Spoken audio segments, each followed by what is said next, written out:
Fantasy football season's here, and we're going to be looking at the Week 1 waiver wire. You should have your starting lineup good to go. Your bench should be good to go. So honestly, Week 1 waiver wire is just looking at some deep stashes, some guys climbing the depth chart, looking at some news, some guys you may want to pick up, but you're probably good to go, but you still need to know what's going on with the waiver wire just in case something happens. But before you dig in, you need to click that subscribe button right now because we're running the waiver wire every day during the season. It's going to get very hot and heavy in week 2. Usually throughout the week, we'll start off with normal waiver wire videos, and then we just keep getting deeper throughout the week as I dig up more information on these players because some advanced metrics come out later in the week, and I just find more tidbits to share with you guys. On top of that, we're doing deep dives every day on these players, some of the hot waiver wire names, some of the guys who are just climbing up the depth chart so you can learn more about them.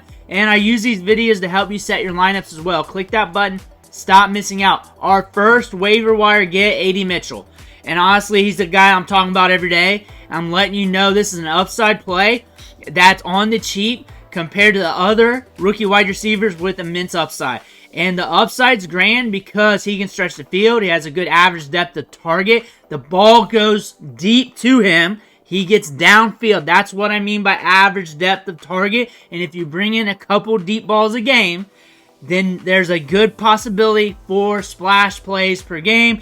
And the schedule is looking kind of juicy for him. He might have some opportunities here, and he's going to be on the field. Josh Downs, we're going to see whether or not he's going to be out there week 1. Things are kind of looking good from what I'm seeing in the news.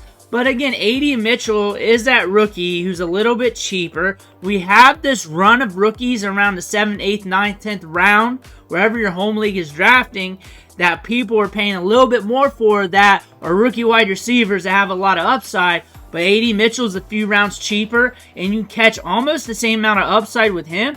And the fact that he could be a splash play machine means that you can sit on the back of your bench as a lottery ticket. Sammy Perine, a lot of people are looking at him. We're going to do a deep dive on him today, and I'm not forgetting about Carson Steele, but honestly, you got to look at him as well. You got to watch the touches. You got to see what happens, and maybe you just want to pick him up just in case he gets some work, but it's the Isaiah Pacheco show there with the Kansas City Chiefs. Isaiah Pacheco is going to get a bulk of the workload. Everybody's talking about Sammy Perine as a waiver wire get because of the news with Clyde Edwards-Helaire. He's going to be getting opportunity. It may not be much, it may not be grand, but he's also going to develop in his offense rapidly because he's a veteran and he's a very dependable player. He's also not one of these players that's going to pop off every week with fantasy production. So when he is on the field, he's going to be buoyed by the Chiefs offense, maybe goal line work, maybe catching balls out of the backfield. He's very good in the passing game.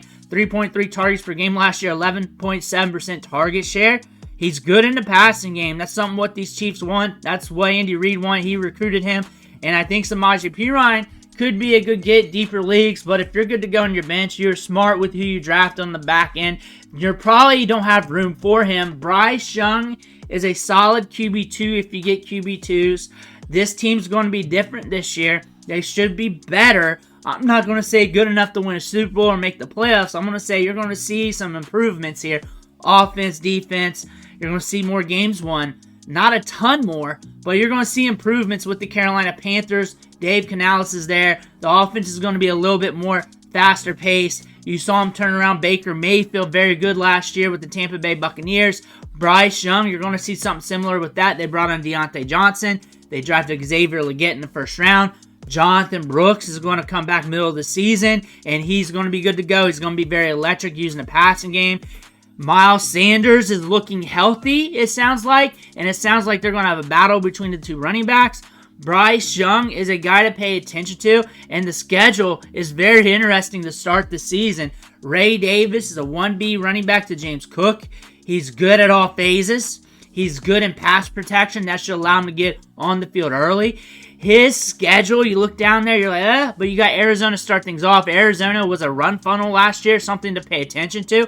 But James Cook should start off getting the workload, but they wanted a 1B back, so they drafted a 1B back. We know this because they tried to get Leonard Fournette last year. They tried to get a bunch of other veteran running backs. They weren't able to get it done. Brandon Cooks is another guy you could look at off the waiver wire. He is going to be running a fair amount of routes. He gets a good average depth of target. Last year, 13.6. So the deep ball is going his way. And you know the Cowboys getting these weird matchups, these weird game scripts, even against tough defenses, against the Browns. You know that's a player that you may want to look at. He is rostered in about 30% of leagues, so he could be floating there on your waiver wire. But he's starting to get more looks with Michael Gallup gone. Look at Jalen Tolbert for deeper leagues. And Jordan Mason is a guy just to pluck up off the waiver wire if he's there. Rostered in just 17.2% of leagues right now. And the fact that he's playing behind Christian McCaffrey, he's in a offense that likes to use the running back. They're built to use the running back and could be getting touches if something happens to Christian McCaffrey and you're just using him as a lottery ticket handcuff for the season.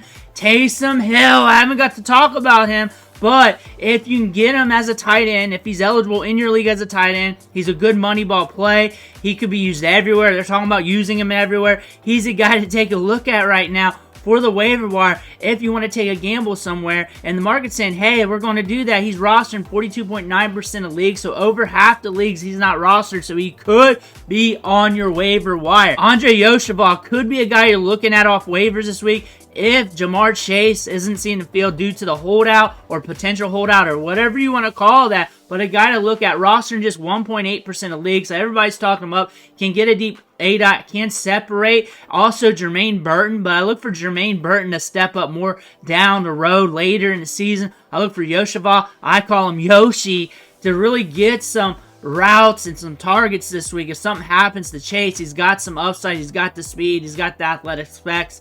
A guy to pay attention to nonetheless. He's free off the waiver wire, and also he's a good lottery ticket as well in this Bengals offense. Braylon Allen's another good get off the waiver wire. Tons of upside here just in case Breece Hall goes down. The start of the season isn't looking too sexy for the Jets running backs or the offense in general due to the matchups, but still going forward down the road in the season, he might get some workload, and also stand alone, might get some goal line carries. He's been looking good in training camp and OTAs, really getting it done between the tackles. Jaylen McMillan's going to run routes. He's going to see snaps. It might lead to fantasy production. He's rostered in just 2.7% of leagues. He's going to get opportunities early in the season. This team's going to be throwing the ball. This team is going to try and get it out to him as well. He's going to be on the field a good bit. He's going to be seeing some opportunities. His target share is probably going to be around 15% or so, maybe 16, 17 on the high, because Mike Evans and Chris Godwin together, they're probably going to push from a 40 to 50% target share. Jaylen McMillan was looking good in preseason and training camp. He'll be on the field. He'll be running routes. Should be good to go for the season. But those are 10 waiver wire gets that we're looking at right now. You should be good to go, though. Rock your starting lineup. Rock with what you drafted. Look at your bench. Your bench should be good. There shouldn't be many stashes on the waiver wire, but just comb through it. Just keep looking at it throughout the week. Make sure no one's dropping anybody that shouldn't be dropped and everything else. Make sure to hit that subscribe button on the way out. Thank you for watching. Catch you on the next video.